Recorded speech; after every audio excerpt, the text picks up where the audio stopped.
이 경건의 연습이라고 하는 것은 그리스도인이 구원을 받기 위해서 하는 연습이 아니고 구원은 이미 받았기 때문에 하늘에 가서 하나님과 함께 살 수 있는 그런 품성을 개발하는 그런 연습을 말하는 것입니다. 그래서 이 연습은 힘들게 하면 안 돼요. 하나님이 나를 구원해 주셨으니까 기쁘고 즐거운 마음으로 하는 것입니다.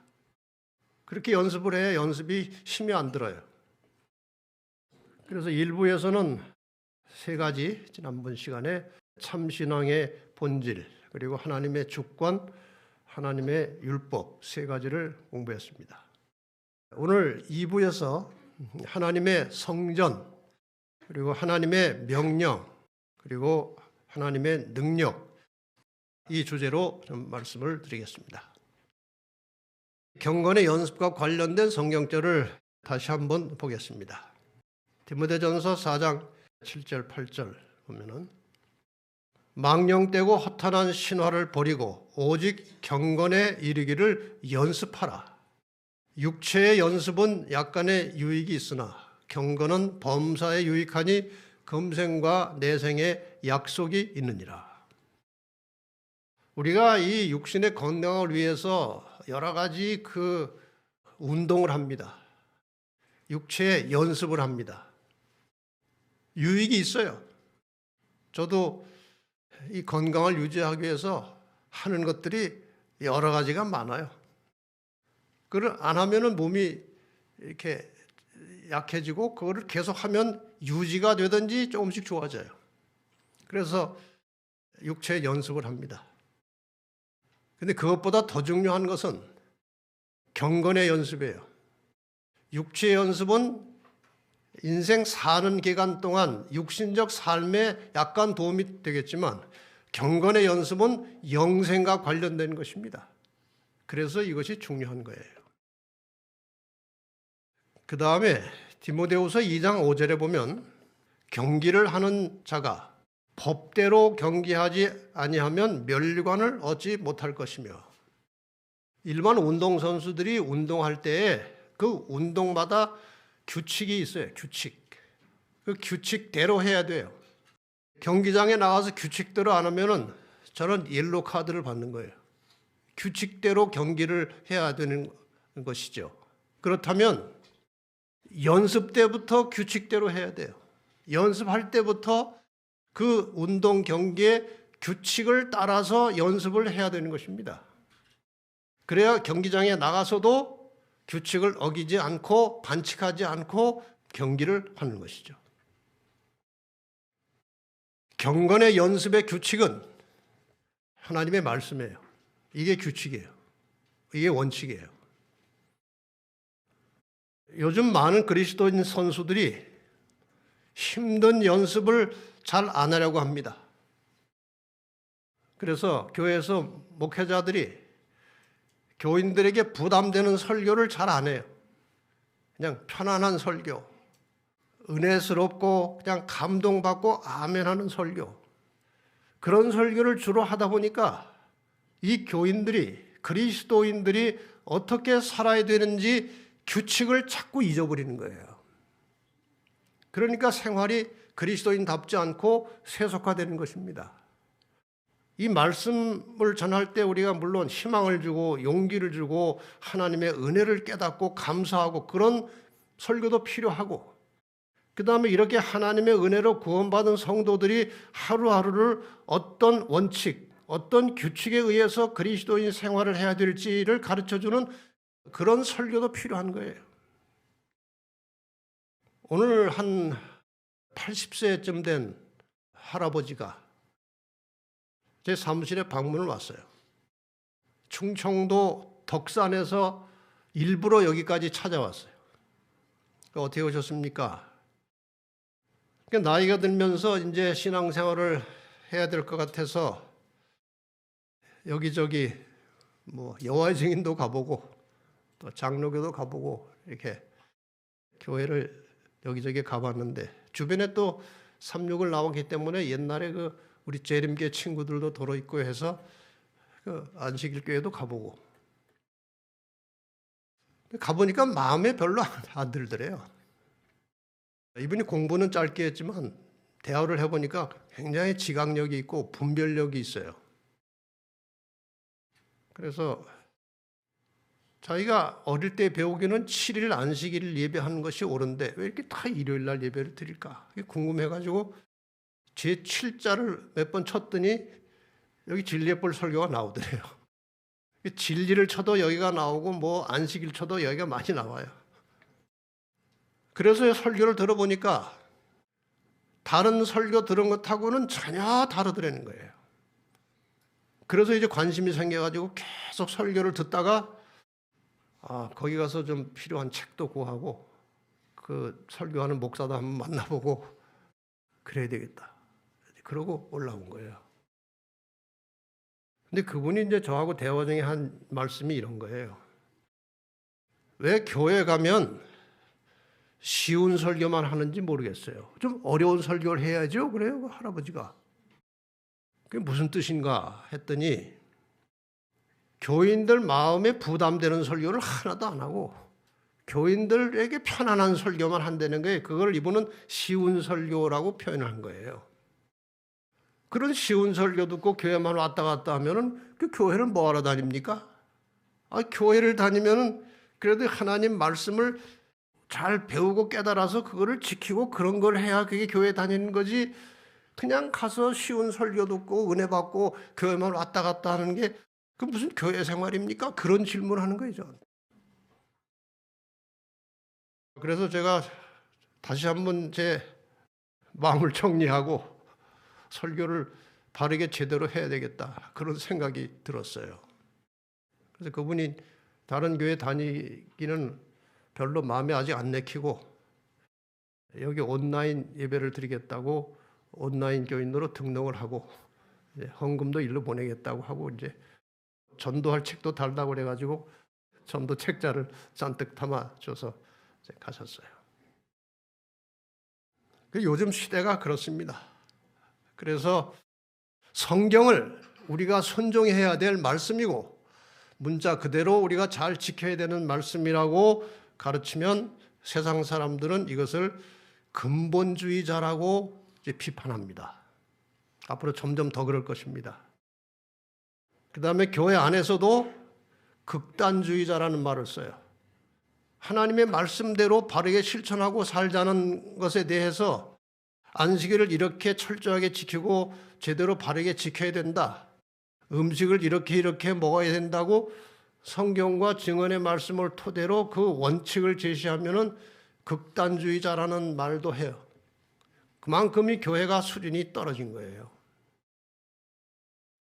지난번에 제가 3번 드린 말씀, 간단하지만 그것은 그리스도인으로서 신앙생활을 하는 데 있어서 뼈대처럼 아주 중요한 말씀들이에요. 오늘 나머지 3개를 말씀을 드리겠습니다. 4번째 주제는 하나님의 성전이라는 주제입니다. 지난번 3번 말씀드린 것하고 오늘 3번 말씀드릴 것은 새로운 것이 아니고 그동안 제가 이런저런 설교 속에서 이미 여러 차례 강조하고 또 말씀드렸던 그런 내용들을 이제 요약해서 정리한 것들입니다. 하나님의 성전이라는 말은 고린도전서 6장 19절에서 20절 여기에서 이제 인용한 것입니다. 너희 몸은 너희가 하나님께로부터 받은 바 너희 가운데 계신 성령의 전인 줄을 알지 못하느냐. 이 성령의 전을 줄이면은 성전이에요. 너희 몸은 성전이라는 거예요. 너희는 너희 것이 아니라 값으로 산 것이 되었으니 그런즉 너희 몸으로 하나님께 영광을 돌리라. 물론 이 몸은 이런 육체만 말하는 것이 아니고 몸속에 포함되어 있는 모든 마음, 정신, 영성 다 이제 포함이 되겠죠. 그러나 1차적으로 일단 이 몸에 대해서 좀 생각을 해보겠습니다. 우리의 몸은 그리스도께서 사신 소유물이다. 그러므로 우리는 마음대로 할 자유가 없다. 이게 내 것이 아니기 때문에 마음대로 사용하지 말라는 거예요. 하나님의 것이니까 하나님 법대로 사용하라는 것입니다. 건강의 법칙을 이해하는 모든 사람들은 하나님께서 그들의 몸을 위하여 세워놓으신 그 법칙을 순종하는 것이 그들의 의무라는 것을 깨달아야 한다. 건강의 법칙을 순종하는 것은 개인의 의무에 속한 문제가 되어야 한다. 이것을 내 것으로 생각하고 내 마음대로 하지 말라는 말씀이죠. 이게 내 몸이니까 내 입맛에 맞는 음식만 골라 먹고 그것이 건강에 좋든지 안 좋든지 내 입맛에 맞으면 많이 먹고 건강에 아주 좋은 음식도 내 입맛에 안 맞으면 안 먹고 그러지 말라는 거예요. 내 입맛에 안 맞아도 이것이 하나님의 성전을 깨끗하고 건강하게 하는 것이라면 하고 내가 먹고 싶고 하고 싶어도 이게 몸에 해가 되고 몸 건강에 좋지 않으면 하지 말아야 되는 것입니다. 이것이 연습이에요. 이것이 훈련이에요. 그리스도인의 몸, 이 성전을 관리하는 일에 있어서 세 가지 부분이 있다고 생각이 됩니다. 일단은 신체를 관리하는 것입니다. 신체. 그 다음에 마음을 관리하는 것입니다.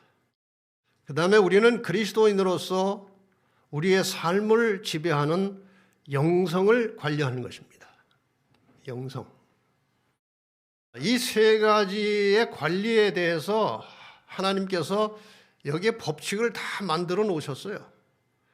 그러니까 우리의 신체나 마음이나 영성을 관리할 때에 자기 생각나는 대로 혹은 세상이 주는 어떤 교훈 따라 하지 말고 인간의 몸을 창조하신 창조주께서 주신 법칙을 따라서 하는 것이 가장 안전하고 건강에 좋은 거예요.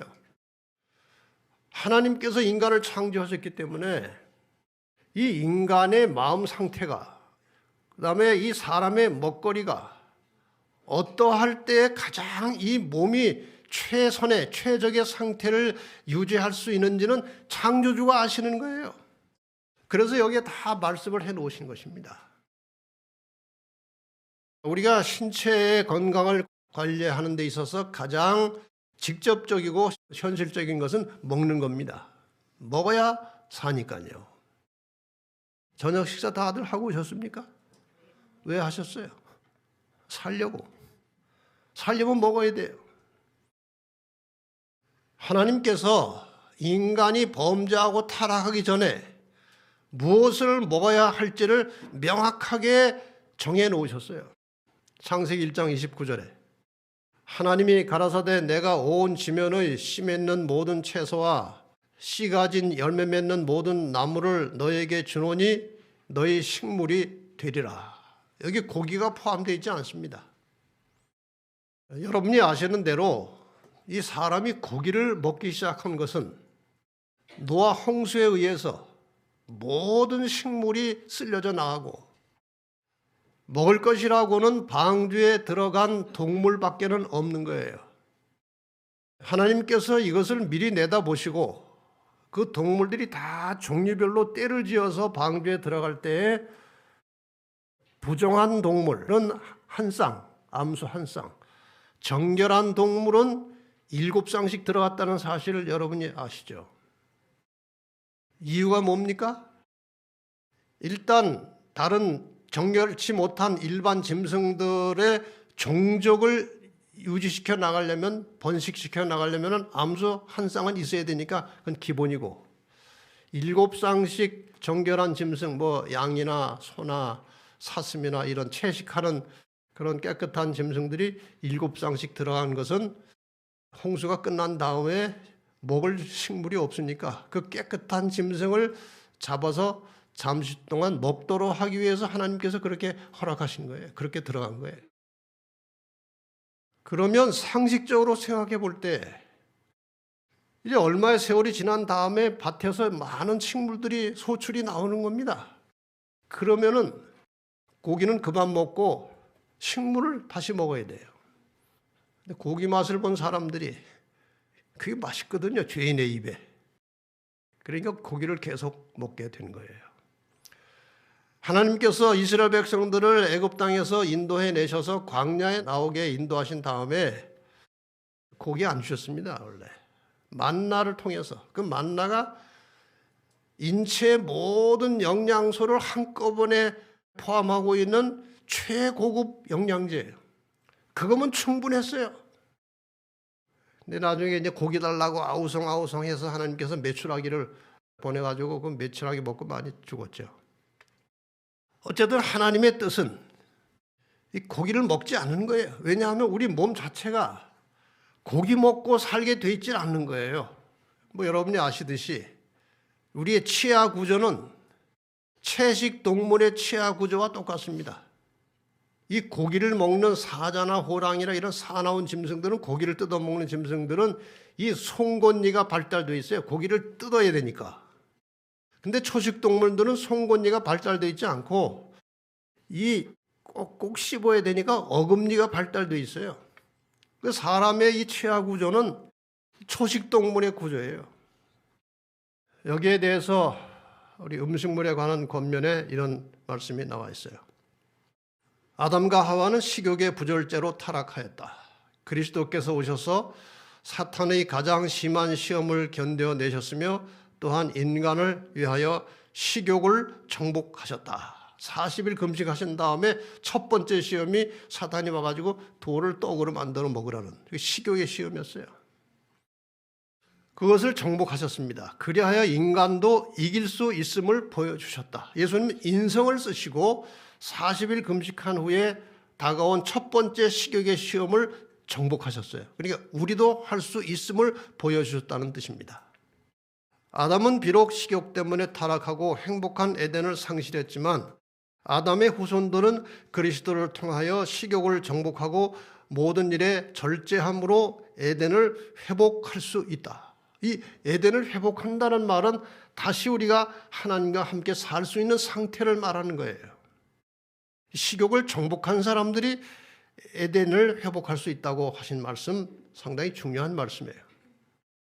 그래서 이 말씀을 요약하면 식욕의 방종으로 잃어버린 에덴은 식욕을 정복함으로 회복할 수 있다는 겁니다. 평상시 우리의 식생활 습관 속에서 해로운 식습관들을 개인마다 다 각각 조금씩 가지고 있습니다.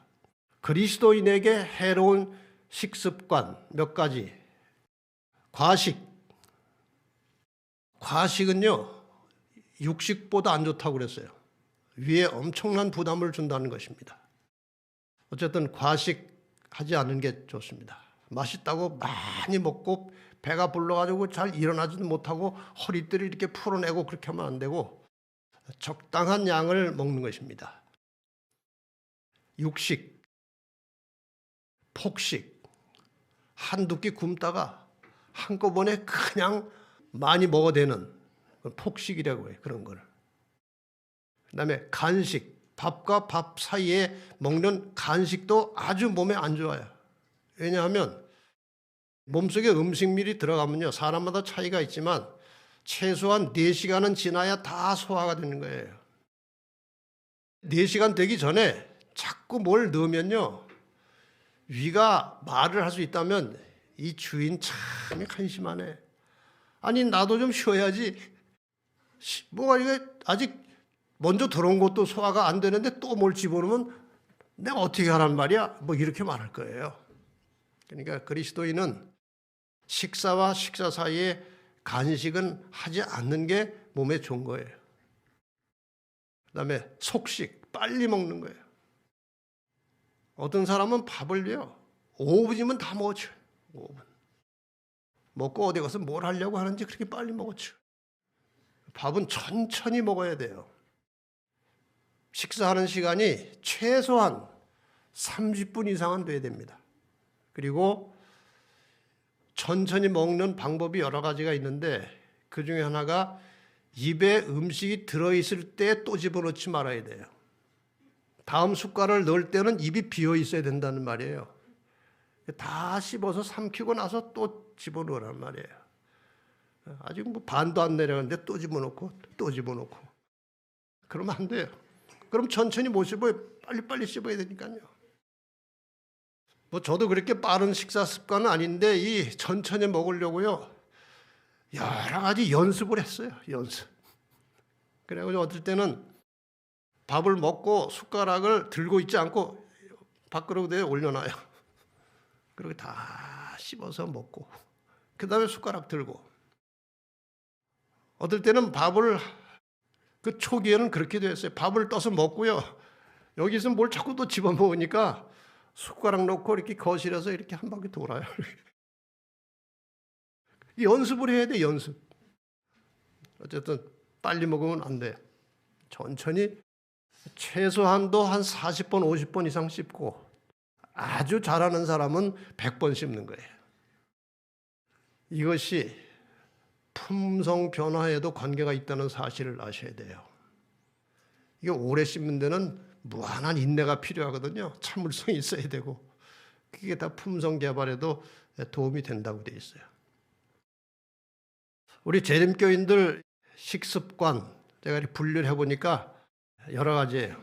어떤 분들은 잘 배우질 못해서 그런지 배우는데도 아직 연습이 안 돼서 그런지 음식 가리지 않고 아무거나 그냥 뭐 다 먹는 사람들이에요.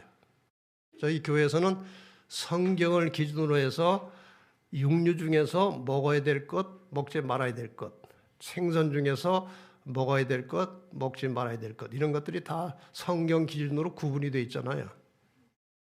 어떤 사람들은 개신교인들 대부분이 그렇게 말합니다. 신약시대에 들어와서는 하나님께서 모든 것을 거룩하게 하셨기 때문에 뭐 아무거나 다 먹어도 아무 상관이 없다고 그렇게 얘기를 해요. 하나님께서 뭘 기준으로 구분해 놓으셨을까요? 육류 중에서 초식동물의 고기는 먹고 그 육류 고기 중에도 그 동물 중에도 발이 쪽발이고 되새김하는 그런 짐승의 고기는 먹으라고 하나님께서 허락하셨잖아요. 그런 짐승의 공통점이 뭔가 초식동물이고 순해요. 그게 공통점이에요. 그러니까 하나님께서 먹으라 먹지 말라고 한 그 기준은요. 깨끗하냐 더러우냐 그거예요. 생선도 마찬가지죠. 생선도 비늘 있고 지느러비 있는 생선은 먹고 그런 것이 없는 뭐 조개류나 뭐 비늘이 없는 뭐 그런 생선을 먹지 말라고 성경에 레위기 11장에 돼 있잖아요. 그 뭘 기준으로 하신 거예요? 그 지느러미가 있고 비늘이 있는 물고기는 깨끗한 물에서 살아요. 대체로. 딱 그런 기준이에요. 그러니까 그것이 구약시대에 한 것이기 때문에 신약시대에 피할 필요가 없는 것이에요. 왜? 사람의 건강에 좋은 음식을 기준으로 나눠놨기 때문에 신약시대에도 사람이 건강이 필요하다면 구약 성경에서 구별해 놓으신 대로 먹는 것이 좋은 것입니다. 그러니까 하나님께서 그렇게 다 창조하신 하나님께서 해놓으셨으니까 따라가는 게 좋은 거예요. 되는 대로 아무거나 먹지 말라는 것입니다. 그래서 어떤 사람은 그 다음 단계에서 아무거나 안 먹고 성경이 먹으라고 허락한 육류, 소고기, 또 사슴고기는 귀하지만 어쨌든 양고기 이런 것들. 그 다음에 방금 말씀드린 그런 생선류. 그 다음에 또 한 단계 올라가면은 육류는 전혀 먹지 않고 생선 정도, 비누리는 생선 정도 먹는 교인들이 있어요. 생선은 비교적 깨끗한 것입니다. 그런데 지금은 바다가 다 오염이 돼 있고 그 다음에 먹기 위해서 사육되는 짐승들은 전부 다 그 먹는 그 사료들이요. 아주 새로운 요소들이 많이 들어갑니다. 왜? 성장을 빨리 시켜야 되기 때문에 호르몬, 성장 호르몬들이 많이 들어가요. 그 사료 속에요. 그다음에 그 짐승이 죽을 때 얼마나 한이 맺히겠어요? 다 그래도 생물인데요. 어쨌든 그래서 이 육류나 생선은 지금 오염 때문에라도 안 먹는 게 최선입니다. 그러나 혹시 뭐 아직은 뭐 조금 먹어야 될 필요가 있으면은 가끔 한 번씩 드세요. 가끔. 그 다음에 이제 일반적으로 채식하는 분들이 있어요. 육류, 생선 안 먹고. 그 다음에 아예 고기에서 나온 계란이나 우유도 안 먹는 비건 채식이라는 게 있어요. 근데 저는 기준만 말씀드릴 테니까요. 여러분이 잘 알아서 하세요. 그건 뭐 여러분이 선택해서 하는 거니까. 근데 이것을 좀 참고하시기 바랍니다. 음식물에 관한 권면에 나오는 말씀이에요. 고기를 사용함으로 동물적인 본성이 강화되고 영적인 본성이 약화된다. 죽은 동물의 고기를 흔하게 사용함으로 육체적 체질에는 물론이요 도덕력을 저하시키는 영향을 끼치고 있다. 이 고기를 많이 먹으면 이 도덕적 감화력이 떨어진다는 거예요. 도덕적 분별력이 약해진다는 거예요. 어린아이 때부터 이 식생활은 굉장히 중요한 겁니다. 그러한 음식은 그들의 혈관의 피를 불결하게 하며 저열한 동물적인 정욕을 흥분시킨다. 그것은 하나님과 진리 그리고 자신을 아는 지식을 이해하기 위한 예민한 통찰력과 사고력을 약화시킨다. 육류를 함부로 사용하는 사람들이 청명한 두뇌와 민활한 지성을 갖는다는 것은 불가능하다. 그러니까 우리 고기 먹어서 유익될 것은 거의 없습니다. 지금 뭐 의사들이 환자들에게 이제 고기 처방을 뭐 자주 하는데 특히 환자들에게는 고기가 아주 치명적입니다. 그래서 우리가 얼마든지 채식을 통해서도 영양 보충할 수 있는 뭐 콩, 단백이나 이런 걸 통해서 영양 보충할 수 있는 길은 다 있어요. 하나님께서 다 준비해 놓으셨죠. 그래서 이 성령 충만한 삶을 살아야 하는 이 종말의 그리스도인들에게는 순수 채식이 유익하다는 사실을 염두에 두시고 잘 선택해서 식생활을 하시기를 바랍니다. 그 다음에 이 마음 관리에 대해서 뭐 긴 시간 말씀드릴 수는 없고 이 마음을 관리하는 아주 기가 막힌 최선의 방법 데살로니가전서 5장 16절로 18절 사실 이것이요 병원의 어떤 치료보다도 효과적인 치료법이에요. 다 아시는 말씀이지만 같이 한번 읽어보십시다. 시작. 항상 기뻐하라 쉬지 말고 기도하라 범사에 감사하라 이는 그리스도 예수 안에서 너희를 향하신 하나님의 뜻이니라. 이게 단순하지만요 이 세 가지가 인간의 몸을 치유하는 엄청난 파워가 있는 거예요. 제가 요즘엔 뭐 잘 못 갑니다만 이전에 그 요양원에 한 주일씩 가서 이렇게 설교하고 강의한 기간이 있었어요. 거기 환자들이 이제 자기의 그 체험담을 이야기할 때 어떤 사람은 빨리 회복이 되고 어떤 사람은 회복이 잘 안 되는 경우가 있어요. 그런데 이게 뭐 정확하게 모든 사람에게 딱 맞는 것은 아니지만 대체적으로 회복이 잘 되는 사람들의 간증 속에서 나오는 공통점이 3개가 있는데 그 전에 제가 한번 말씀드린 대로 다 감자예요. 감자. 일단 감동을 잘 받아야 돼요.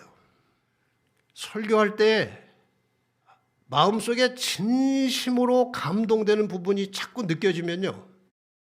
그게 굉장한 치료 효과가 있다는 거예요. 감동. 그 다음에 감사하는 게 감사. 감동하고 매사에 감사하는 것입니다. 그 다음에 3번째는 감격하는 거예요. 이런 꽃을 보고 야, 어떻게 하나님이 이 꽃을 이렇게 아름답게 하셨을까? 너무나 꽃이 아름답다. 자연을 바라보고도 그런 감격하는 것을 잘하는 사람이 아주 병이 빨리 회복되더라는 거예요. 그 다음에 영성관리의 핵심은 역시 성령입니다. 우리의 몸이 성령의 전이라고 말씀하셨어요. 그래서 우리의 모든 몸과 마음의 관리를 성령의 지도를 따라 사는 겁니다. 누가복음 11장 13절에 너희가 악할지라도 좋은 것을 자식에게 줄 알거든 하물며 너희 천부께서 구하는 자에게 성령을 주시지 않겠느냐. 그러니까 우리가 기도할 때마다 항상 성령께서 내 마음을 지배해 주시고 내 모든 생각과 판단과 언어를 성령께서 지배해 주심으로 내 입에서 나오는 모든 말이 성령의 전에서 나오는 말이 되게 하시고 내 모든 마음의 생각들이 성령 충만하게 해주시기를 간절히 기도할 때에 성령께서 함께 하시겠다는 약속이에요. 필요한 자에게 성령이 임하시는 것입니다. 그래서 우리는 성령을 구하는 기도를 늘 드리라는 것입니다. 이렇게 해서 신체관리, 마음관리, 영성관리를 이렇게 균형지게 하면은 사람이 건강하게 살 수 있다는 겁니다. 그 다음에 이제 5번째로 하나님의 명령에 대한 것입니다.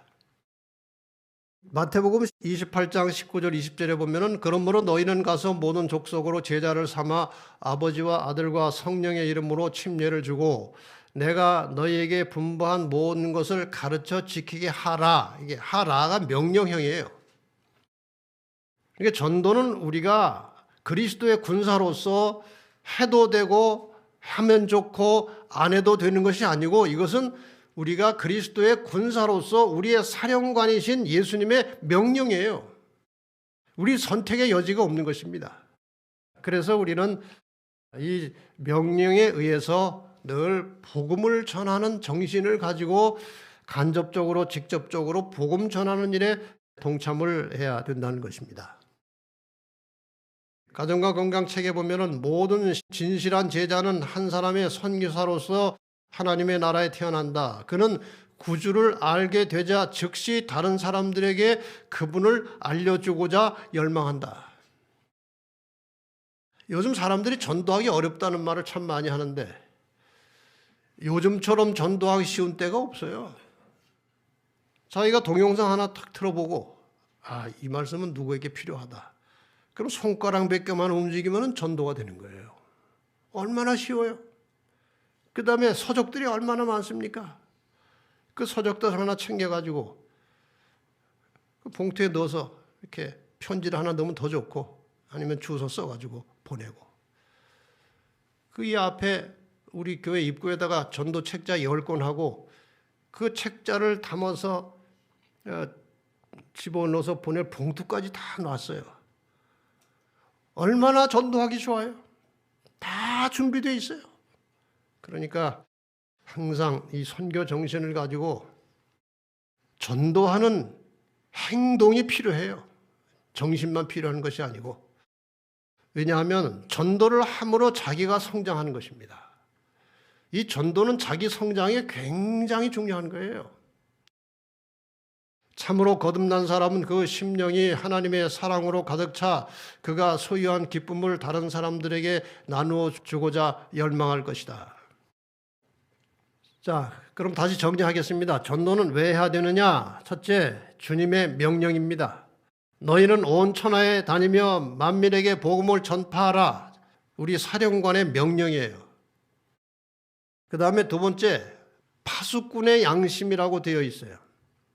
이 성경절이 길어서 제가 다 적지 않았습니다만은 이제 내용을 말씀드리면 인자야 내가 너로 이스라엘 족속의 파수꾼을 삼음이 이와 같으니라 이런 말씀하신 다음에 에스겔 33장 7절부터 보면은 내가 이 말을 악인에게 전하라고 경고를 했는데 너한테 너 악인에게 이거 전해 하고 했는데 내가 이것을 전하지 않아서 악인이 죽으면 그는 자기 죄악 중에 죽으려니와 그 핏값은 내가 너한테 찾겠다. 그렇게 돼 있어요.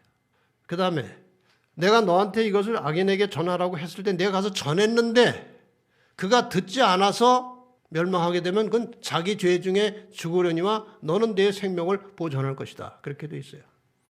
그러니까 우리는 다른 사람이 받든지 안 받든지 우리가 가진 이 생명의 기별, 이 구원의 기별을 전하는 그 파수꾼의 양심을 가지고 살아야 된다는 거예요. 이 파수꾼은 성벽 위에서 저쪽에서 어떤 그 성으로 들어오는 징후가 좋지 않은 징후가 나타나면은 이 성 안의 사람들이 듣든지 안 듣든지 소리를 질러야 되는 사명이 파수꾼이에요.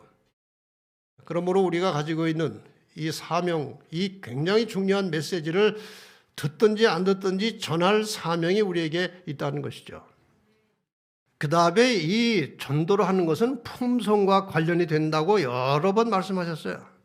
이게 그리스도인 선교봉사에 보면은 우리가 전도를 하지 않아도 하나님께서 다른 방법으로 전도할 수 있다. 그러나 그리스도와 같은 품성을 개발시키기 위해서 우리는 그의 사업을 분담해야 한다. 이 전도를 함으로 우리의 품성의 변화가 온다는 것입니다. 그래서 전도는 선택 과목이 아니고 필수 과목이 그리스도인에게 있어서. 그 다음에 네 번째는 이 전도는 재림교회의 사명이라고 되어 있습니다. 재림교회의 사명입니다. 이건 다른 사람들이 할 수 없는 일이 우리에게 주어진 것입니다. 계시록 14장 6절에 보면 또 보니 다른 천사가 공중에 날아가는데 땅에 거하는 자들 곧 여러 나라와 족속과 방언과 백성에게 전할 영원한 복음을 가졌더라. 이것이 이 마지막 시대에 하나님의 남은 자손들에게 주어진 선교적 사명이에요. 그래서 이 재림교회가 세계적인 조직을 갖추고 모든 나라에 이 기별을 전하려고 지금 160년 이상 일해온 것입니다. 그래서 이 교회는 세계적으로 일관된 조직을 가지고 있어요. 이런 조직이 전 세계 질서정연하게 맞춰져 있습니다. 왜? 이게 사명이기 때문에 그래요. 어느 특정한 민족이나 국가에 국한된 사명이 아니고 전 세계 모든 사람들에게 우리가 아니면 전할 수 없는 메시지가 있는 것입니다. 그래서 이 재림 성도들은 다른 어떤 교인들보다 다른 어떤 교파의 성도들보다 이 선교적 사명이 투철해야 되는 거예요. 여기에서 이제 첫째 천사가 외치는 기별이 이거죠. 계시록 14장 7절에 그가 큰 음성으로 가로되 하나님을 두려워하며 그에게 영광을 돌리라. 이는 그의 심판하실 시간이 이르렀다. 이 말은 그 심판하실 시간이라는 것은 예수님의 재림을 말하는 것입니다. 재림, 심판이 끝남과 동시에 주님이 오시는 거예요. 재림이 임박했으니 하나님을 두려워하며 그에게 영광을 돌리라는 거예요. 재림이 가까이 왔다. 하나님을 두려워하고 영광을 돌려라. 그 다음에 그것이 무엇이냐 이거예요. 영광을 돌리라는 뜻이 무엇이냐? 이 재림이 임박한 종말의 시기에 하나님께 영광 돌리는 방법이 그 다음에 나오는데 이 말씀이에요. 하늘과 땅과 바다와 물들의 근원을 만드신 이를 경배하라. 이것은 간단하게 말해도 됩니다. 창조주를 경배하라 하면 돼요. 그런데 왜 이렇게 길게 풀어서 씁니까? 하늘과 땅과 바다와 물들의 근원을 만드신 이를 경배하라고 하는 이 말씀의 근원을 찾으려면 10계명의 넷째 계명이 들어가야 이게 나오는 겁니다. 오늘날 세계 대부분의 사람들이 10계명을 무시하고 그 속에 들어있는 안식일을 외면하고 일요일날 다 예배 드리고 있어요. 그러나 이 종말의 시대에는 심판의 기준이 되는 하나님의 계명 속에 명시된 안식일을 바르게 지켜야 하는 기별을 우리가 전해야 되는 것입니다. 그래서 이 메시지가 나오는 것입니다. 창조주를 경배하라고 하는 것은 하나님의 계명과 함께 그 속에 들어있는 안식일을 회복하라는 거예요. 이것이 중대한 메시지예요. 다행히 우리가 이게 유튜브 전도를 하면서 이 안식일을 제대로 깨닫는 사람들이 점점 늘어나고 있어요. 연락들이 자꾸 오는 것입니다. 그동안 내가 잘 몰랐다고, 이제야 깨닫게 됐다고. 그래서 우리가 흔히 말하는 세 천사의 기별은 다 연결되어 있어요. 이렇게 연결되어 있습니다. 세 천사의 기별, 세 천사의 기별 하는데 지금 방금 말씀드린 첫째 천사의 기별이 핵심이에요. 이 첫째 천사의 기별 속에 들어있는 메시지는 첫째, 심판이 가까웠다는 재림의 기별이에요. 그 다음에 또 하나의 기별은 창조주를 예배하라고 하는 안식일 기별이에요. 이 첫째 천사 기별에 기초해서 이 교회 이름이 만들어진 것입니다. 그래서 제7일 안식일 예수 재림교회 이름은 이 첫째 천사의 메시지에서 나온 거예요. 그러므로 이 제7일 안식일 예수 재림교라고 하는 이것은 교파 이름이 아니고 마지막 시대에 온 세상을 향해서 전할 하나의 메시지예요. 그래서 이 메시지를 여러분이 어디를 가든지 떳떳한 아주 담대한 믿음을 가지고 제7일 안식일과 예수 재림을 증거하는 사명이 우리에게 주어졌다는 것입니다. 이건 마지막 아주 중대한 선교적 사명이에요. 둘째 천사의 기별은 무엇인가? 내용을 이렇게 분석해 보면은 이 첫째 천사의 기별을 거절하면 그건 바벨론이 된다는 겁니다. 바벨론이 지금 여러 가지 혼잡된 잡다한 이교의 교리들을 기초로 해서 신앙을 하고 있어요. 그 속에 안식일이 들어가야 되는 것입니다. 창조주 하나님을 예배하는 안식일이 들어가야 되는데 이것을 계속 거절하면 여전히 바벨론으로 남아있고, 그리고 바벨론은 무너진다는 것이에요. 계시록 18장에 무너졌도다 큰 성 바벨론이라는 말씀이 나오잖아요. 그러므로 내 백성은 무너진 바벨론에서 나오라는 것입니다.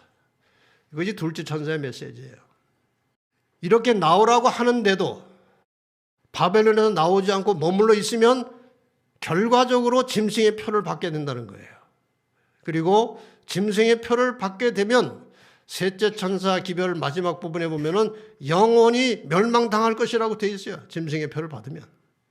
그리고 셋째 천사의 결론임과 동시에 세 천사 기별 전체의 결론이 계시록 14장 12절에 나와 있는데, 이것이 성도들의 인내가 여기 있나니 저희는 하나님의 계명과 예수 믿음을 지키는 자니라. 이렇게 결론이 딱 나온 것입니다. 그래서 오늘날 많은 사람들이 폐해졌다고 하는 계명은 절대로 폐해진 것이 아니라 이 세상 끝날까지 우리의 삶의 기준이 되는 거예요. 절대로 폐하는 것이 아니에요. 그래서 우리가 경건의 연습을 한다는 것은 그 계명을 지켜서 하나님의 백성으로 합격되는 것이 아니고 믿음과 은혜로 하나님의 백성이 되었기 때문에 이제는 하나님의 법에 맞춰서 자기를 훈련시키는 것입니다. 이것이 경건의 연습이에요. 그렇게 사는 것입니다. 그래서 이것은 우리가 하나님의 명령이므로 우리는 전도를 해야 된다는 것이 이제 다섯 번째 메시지고, 마지막 여섯 번째는 하나님의 능력에 대해서 좀 설명을 드리고 마치겠습니다. 여러분이 잘 아시는 스가랴 4장 6절에 보면은 만군의 여호와께서 말씀하시되 이는 힘으로 되지 아니하며 능으로 되지 아니하고 오직 나의 신으로 나의 영으로 성령의 능력으로 되느니라, 그렇게 말씀하셨어요. 우리 인간은 아주 심히 연약한 존재들입니다. 교회를 오래 다녀도 늘 죄된 속성이 남아있어요. 날마다 싸워야 되는 거예요. 그래서 사도 바울이 내가 날마다 죽노라고 그랬어요. 사도 바울이 날마다 죽노라고 하는 말씀은 두 가지 이중적 의미가 있어요. 첫째는 늘 누가 자기를 공격해서 죽일지 모르는 그런 아주 위험한 상황 속에서 전도를 하기 때문에 날마다 죽을 각오를 하고 한다는 뜻이에요. 그 다음에 사도 바울은 끊임없이 자기하고 싸우고 삽니다. 자아가 죽는 그런 삶을 통해서 사도 바울이 살았어요. 그래서 우리는 아주 연약한 인간들이기 때문에 스스로의 힘으로는 할 수 있는 것들이 별로 없고 할 수 있다고 해도 오래 못해요. 우리가 하나님의 뜻을 순종하고 지속적으로 하나님 법도 안에서 살 수 있도록 인도하시고 힘을 주시는 분은 성령이십니다. 그래서 날마다 성령을 구하는 기도가 필요하고 성령의 도우심이 필요한 거예요. 하나님의 자녀란 단순히 마음으로만 성령에 의해 감동을 받거나 가끔 그 능력에 굴복하는 자들이 아니고 성령에 의해 인도되는 자들이다.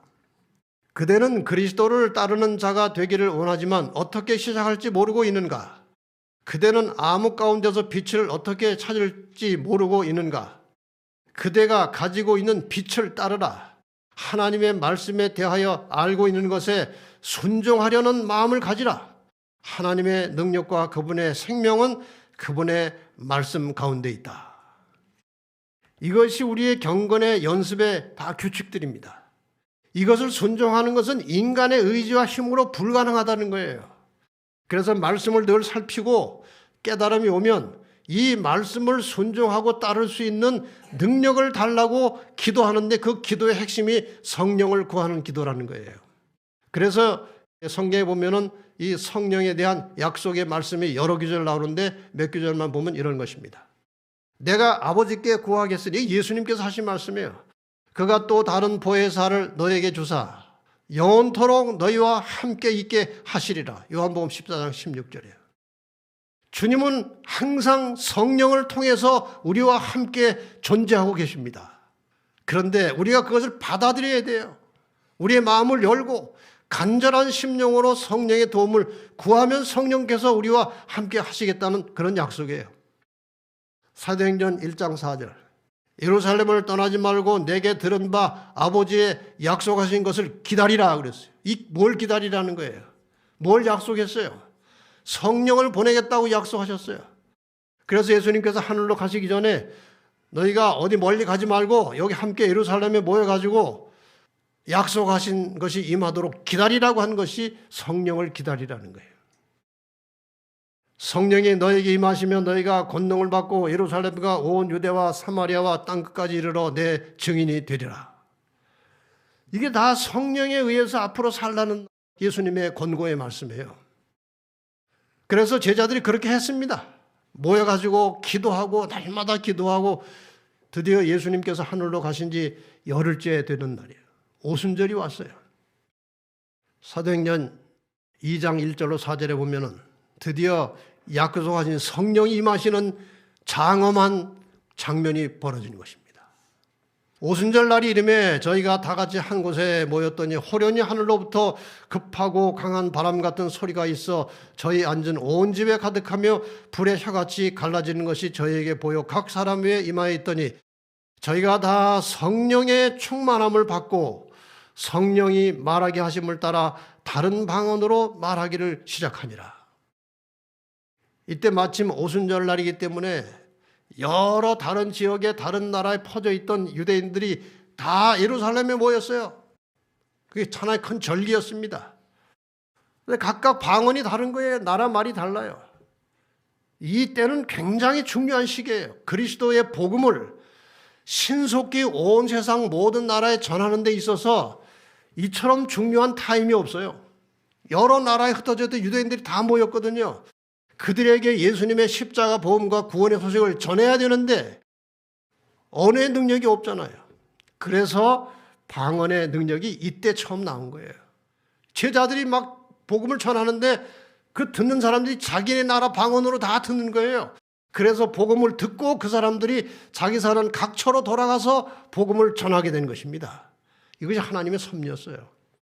이렇게 해서 성령의 역사가 출발했고 지금도 우리는 여전히 오직 성령의 능력으로서만 그리스도인으로서 살아갈 수 있는 힘이 있는 것입니다.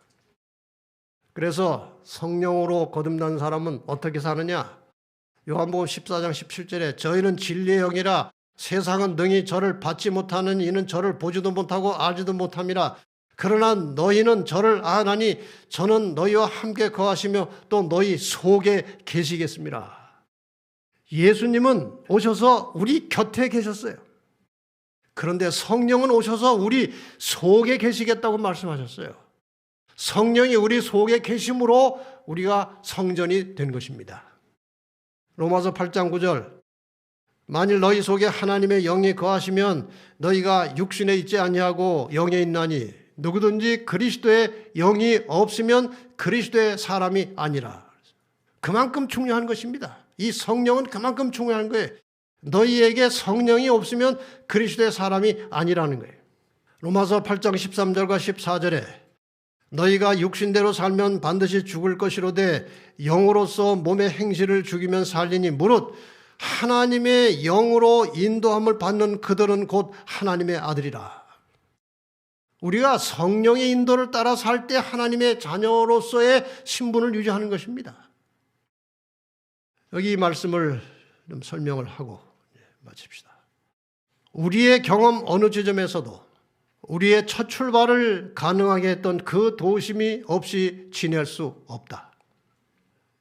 자, 그림으로 좀 설명을 하겠습니다. 우리가 다 죄악 중에 출생했습니다. 그리스도인이 아니에요. 그런데 어느 한 순간에 물과 성령으로 거듭남을 체험하고 하나님의 자녀가 됐습니다. 이것이 우리의 첫 출발이에요. 우리의 첫 출발을 가능하게 했던 그 도우심은 성령의 도우심이십니다. 맞습니까? 우리는 성령의 도우심으로 물과 성령으로 침례를 받고 첫 출발을 한 것입니다. 그 이후에 어느 지점에서도 물과 성령으로 침례를 받고 하나님의 자녀가 된 이후에는 그 이후에 어느 지점에서도 언제나 항상 삶의 순간마다 성령의 능력으로 살아야 된다는 것입니다. 여러분, 그리스도인으로서 세상을 살면서 육의 힘으로 살려고 하지 마시고 항상 가난하고 겸비한 심령으로 성령에 의지하는 그리스도인의 삶을 사시기를 바랍니다. 고린도전서 9장 25절에 보면은 이기기를 다투는 자마다 모든 일에 뭐해요? 절제하나니 저희는 썩을 면류관을 얻고자 하되 우리는 썩지 아니할 것을 얻고자 하노라. 사도 바울 시대에도 아마 고대 올림픽이 있었을 것입니다. 그 올림픽에 나온 선수들이 면류관, 월계수 면류관 받으려고 죽을 힘을 다해서 연습을 해가지고 경기장에 나오는 것입니다. 그렇죠? 그래서 그 경기장에서 이기기를 다투는 자마다 모든 일에 뭐 한다고요? 절제하는 것입니다. 여러분, 절제라는 게 뭔지 제가 정의를 이렇게 내리면 거의 정확합니다. 하기 싫어도 자기에게 유익하면 하고 싶어도 자기에게 유익하지 않으면 하지 않는 것이 절제예요. 운동선수들이 그런 것입니다. 그 연습이 얼마나 땀나고 힘들어요. 그러나 하는 거예요. 먹고 싶은 것도 이것저것 다 먹고 싶지만 운동선수의 근육에 적절한 음식만 먹어야 되는 거예요. 운동선수들도 그 월계수 받아봐야 곧 시들어버릴 거 아닙니까? 잠시 후에 시들어버릴 그 월계수 면류관을 위해서도 그렇게 열심히 절제하고 노력하는데 썩지 아니할 영원한 면류관을 향해서 가는 그리스도인들이 운동선수들보다 더 열심히 연습을 해야 되지 않겠느냐, 그 말 아닙니까? 운동선수들의 연습은요, 상상을 초월합니다. 저는 그 운동선수들 중에서 그 100m 달리기 하는 사람들을 한번 보니까요, 그 100m를 달리는데 우승하려고 4년 동안 연습을 하는 거예요. 근육 운동도 하고 달리기도 하고 그냥 뭐 4년 동안 피땀 흘려 연습을 한 다음에 경기장에 나와서 10초도 안 해요. 짧을수록 좋아요. 그 10초를 뛰려고도 4년을 그렇게 애쓰고 힘쓰잖아요. 근데 이 달리기 선수들보다 좀 제가 더 유심히 본 사람들이 역도 선수들이에요. 그 무거운 쇳덩이를 말이에요. 허리 다칠지도 모르는데 들었다 놨다를 4년을 해가지고 경기장에 나와서 뭐 해요? 잠깐 들었다가 빨리 내려야 돼요. 그것도 최고 우승자만 받는 거 아니에요? 그것도 안 하면 그것도 못 받아요. 그런 시들 면류관을 위해서도 그렇게 하는데 너희가 썩지 않을 영원한 면류관을 위해서 연습을 좀 해야 되지 않겠느냐, 그 말씀이에요. 예수께서 가라사대 내 마음을 다하고 목숨을 다하여 뜻을 다하여 주 너희 하나님을 사랑하라. 너희가 죄와 싸우되 아직 피 흘리기까지는 대항치 아니했다. 피 흘릴 정도로 열심히 싸우라는 거예요. 내가 죽도록 충성하라. 그리하면 내가 생명의 면류관을 내게 주리라. 이것이 하나님의 약속입니다. 너희가 어찌하여 양식 아닌 것을 위해서 은을 달아주며 배부르게 못할 것을 위하여 수고하느냐. 헛시간 헛노력하지 말고 좀 제대로 신앙을 하라는 거예요. 나를 청정하라. 내가 너희를 위해서 준 말씀에 순종하는 연습을 하라는 거예요. 하나님의 뜻대로 사는 연습을 하라는 거예요. 그리하면 너희가 좋은 것을 먹을 것이요 너희 마음이 기름진 것으로 즐거움을 얻으리라. 하나님의 말씀에 순종하는 연습을 통해서 매일의 생활 속에서 기쁘고 즐거운, 그리고 그리스도인으로서 날마다 성장해가고 성숙해가는 그런 하나님이 기뻐하시는 자녀들이 되시기를 바라면서 말씀을 마치겠습니다.